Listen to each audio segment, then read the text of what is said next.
So yun nga mga kauso, no? Magluluto tayo dito ng kalderetang buto-buto. Nag-prepare na ako dito ng bawang, sibuyas, bell pepper, carrots, and patatas, keso, at saka beef cubes. Nagpakulo na rin ako dito ng buto-buto. So, punta na tayo dito sa ating kawali.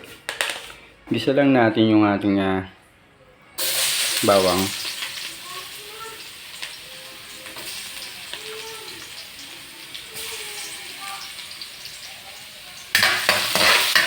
Sunod na natin sibuyas. Ginamit ko nga dito mga kauso yung sibuyas na puti.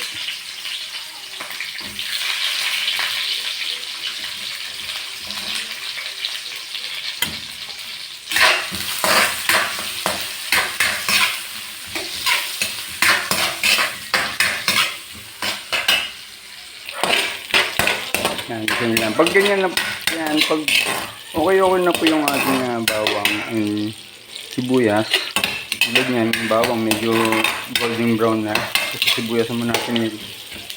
Ilagay na natin yung pinakuluan natin buto-buto.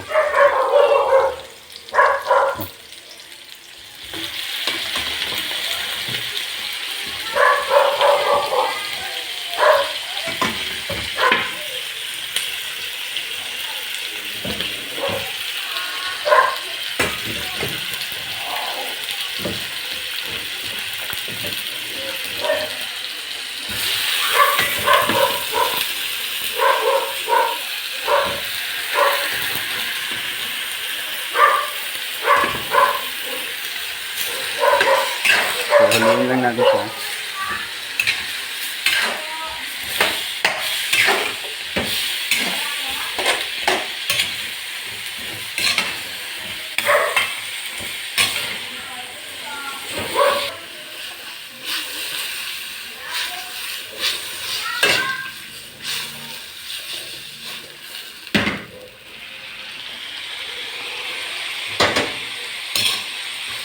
Yan. After po nyan, ilalagay ko na yung patatas at carrots.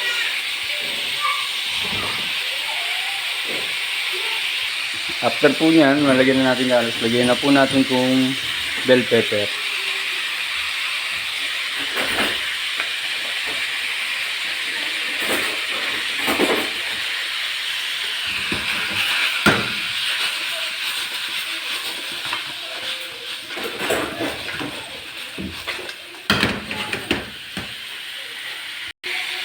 Takpan natin siya.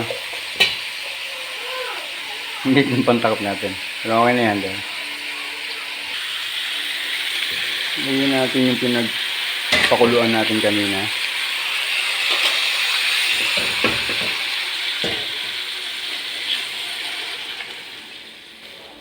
Hintayin lang natin siyang kumulo, guys. Tapos takpan natin.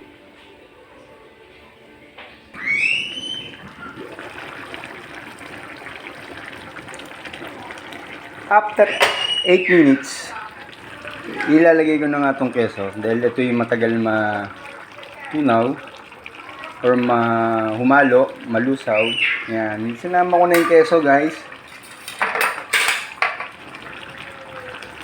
Ilalim lang natin siya. Yan. Matagal kasi yung malusaw eh. Yan. Isama na rin natin tong reno. Dito nga, isinama ko na tong reno.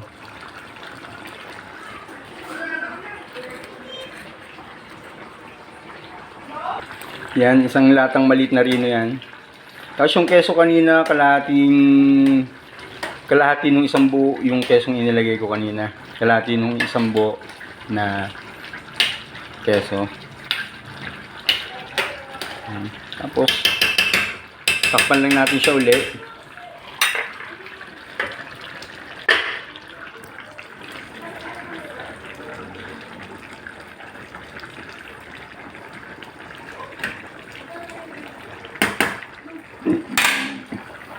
Takpan lang natin siya uli.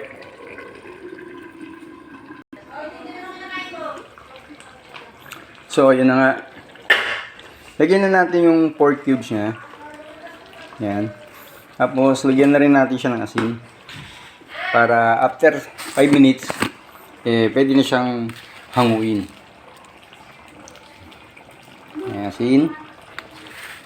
At asin. Tapos, takpan uli natin siya. Ganyan guys, medyo haluloy natin para